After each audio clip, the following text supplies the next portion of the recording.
it had helped her tap into a new part of herself and expand her power in unexpected ways. She wondered if there was even more for her to discover. It was strange. When the voice had first called to her, Elsa had tried to ignore it. She didn't understand. Why can no one else hear it? She'd thought. Is it possible that it is coming from someone magical like me? None of the explanations she came up with made sense.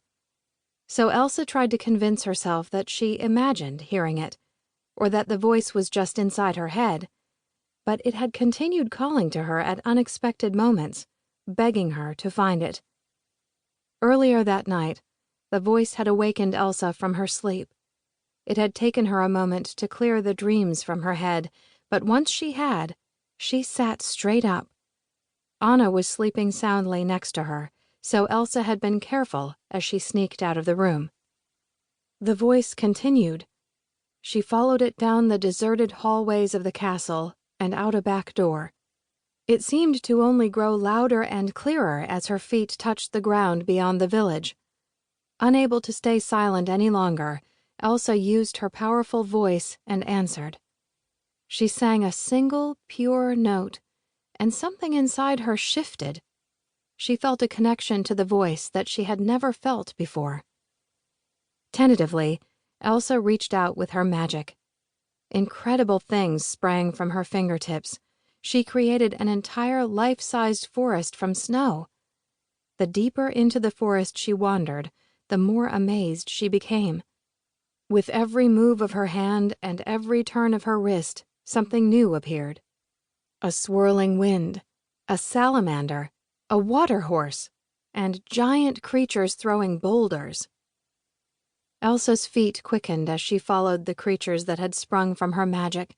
She wanted to memorize what they looked like. She also wanted to follow them. She wanted to know where they were going. The deeper she went into the forest of ice, the louder and more urgent the voice got. Elsa knew something was about to happen. But she had gone as far as she could. The deep waters of the fjord stood before her and kept her from reaching the voice. Elsa refocused her magic and created a wedge of ice on which she could move out over the fjord. She continued until something told her she had gone far enough. As the voice began to fade, Elsa reached out for it, trying to bring it back.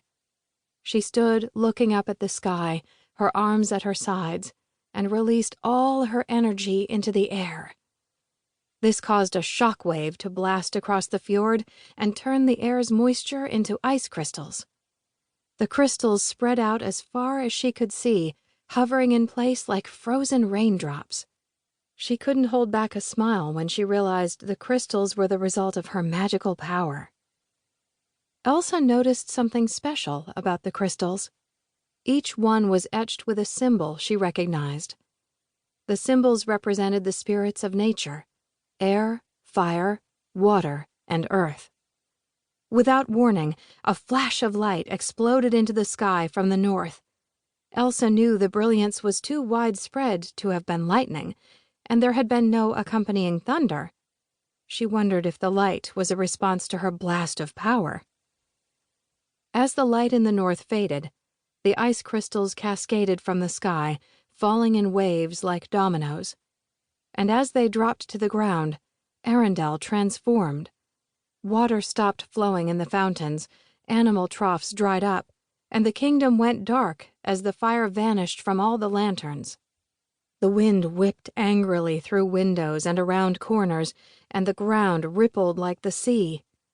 Those two things combined pushed everyone out of their homes, out of the kingdom, and up to the safety and stability of the cliffs. Kristoff's voice brought Elsa's attention back to the present. They had reached the farm. "The wagon's in the back, behind the house," Kristoff said. "Farmer Anders said we could also borrow any supplies we need from the barn. Why don't you two look in there, while we go get the wagon ready?" The girls nodded. "Oh, and see if you can find some carrots." Then he led Sven, with Olaf still riding on his antlers, toward the back of the farm. Anna and Elsa entered the barn and looked around.